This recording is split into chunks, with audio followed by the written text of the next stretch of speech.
Hello and welcome back to, I guess, sort of part 3 of the skimmer build, but also a little bit of an update. Weather is finally started to warm up slightly. I'm still in a hoodie, but I thought I'd give you a little run round of the pond and a little additional setup that I've got going on. So in the last video you saw that I had the skimmer install. That's worked out brilliantly. You might be able to see it just over there, and as you can see, if I move out the way, the pond has got a perfect top, no debris or bubbles or anything like that, all on the top, so that's working really well. So we'll go around there and have a look. I haven't quite decided what I'm going to do with it, but for now I've just bodged a kind of return, as it were, from the skimmer rather to the pond, and then later on we'll go and look at the grow on tank, which I've just sort of set up. So let's go and have a look. Hopefully now the battery won't die on me again, but as I was just saying in the previous clip that has now been deleted, this is the skimmer that you saw me building or installing rather last video, and it's actually worked really well. On the surface of the water there's pretty much no glare, no debris or anything like that just floating on the top. It all gets sucked into the skimmer. Below here I've got a ball valve, because I'm not quite sure what I'm going to do with this return at the moment. So I've got a ball valve so that if I want to shut off the flow and isolate the skimmer, then I can do that pretty easily with that. Currently I'm running a Superfish Pond Eco 15,000 watt pump, and that's just going off to a spares and repairs return. These are just some bits and pieces that I've had in the shed. And it goes underneath the decking board here. This was where I was originally going to build the skimmer or install the skimmer. So that's actually got a little hole underneath there where I can put that through. And it's almost like a bit of a Venturi style at the end, where there is still a little bit of air being sucked through the skimmer, so that's pumping through there. And contrary to what a few people were worried about in terms of, why don't you put the skimmer at the other end, away from your flow, it's almost creating this circular flow that goes around the pond. Obviously the air's not on full. When the air's on full, it doesn't affect as much debris because it all gets pushed by the air bubbles to the far end. But whilst it's not been too hot, it's been quite cool actually, to be honest. I've turned the air pump right down. Also for the video as well, I've turned it right down so we can actually have a look at some of the fish that we've got going on. So in here, I've just got the basket, and there's quite a few pellets that haven't been eaten, so they just go onto the garden, and that bucket just sits in underneath there.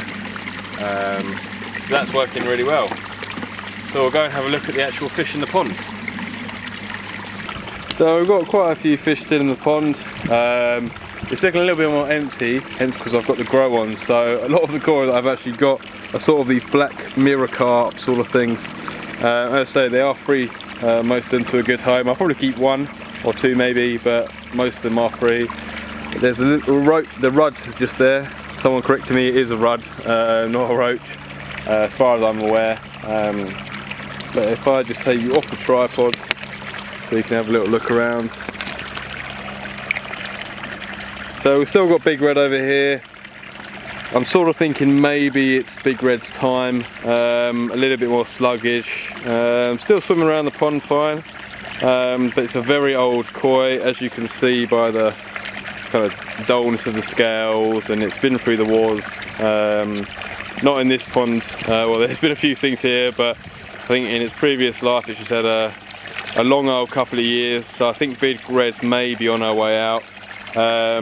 But the Makashi Ogon that's down there, that's doing really well, slowly starting to put on a bit of size, and you've got the lovely Fukurin on the top. So yeah, so you see you've got the return over there from the skimmer, and then the return over there from the Nexus as well.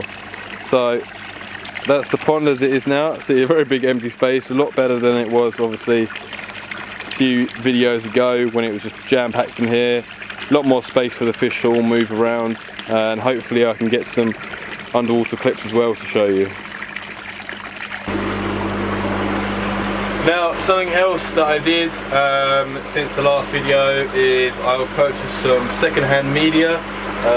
It's this, they call it Helix or Helix media. So I bought 3 second-hand bags of that, all been PP'd thoroughly.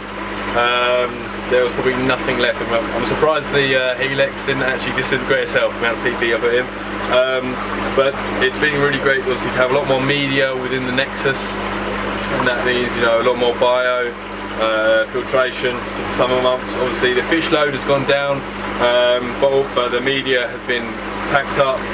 If I turn you around, you can see that all bubbling away nicely in there. So that's all good. Filter probably needs a bit of a clean out. I did clean out a couple of days ago, but I can start to see the K1 in the middle starting to rise slightly. But it's nice to have like a big boil going on within the filter house. It's quite nice to sit in here. You've got the little window there that looks out to the pond. Got my little Buddha just sat there. This electro heater, it does work. Don't mind the tape there. I bought it with the tape on there. Works absolutely fine.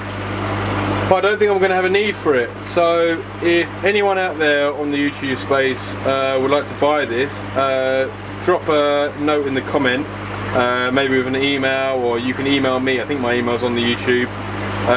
Then you are more than welcome to buy this off me. It's purely based on the fact that we didn't have a really harsh winter this year, and that was just to kind of just in case.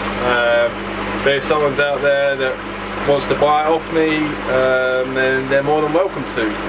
So as I say, just drop a little message in the comments below. And yeah, great to have more media in the Nexus. It's working really well. It's nice, you know, this is just an old playhouse, but it is nice to have, you know, it undercover. And I did actually get some spare felt from a friend of mine at work, which was really kind of him. So there's still a few gaps, as you can see up in that corner there, and it looks a bit of a horror house in here with these white covers.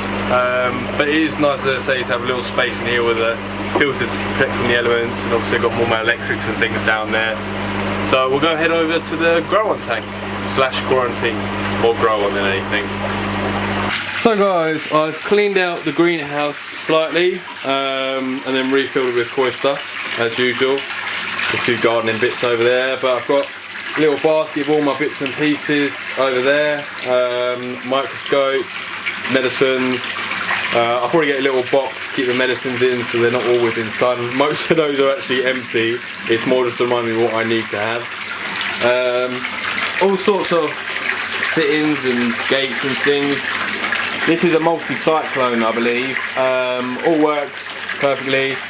If anyone wants to buy this off me, then drop a message in the comments. I'm not using it, and I don't think I will be using it, so there's no point in keeping it just lying around.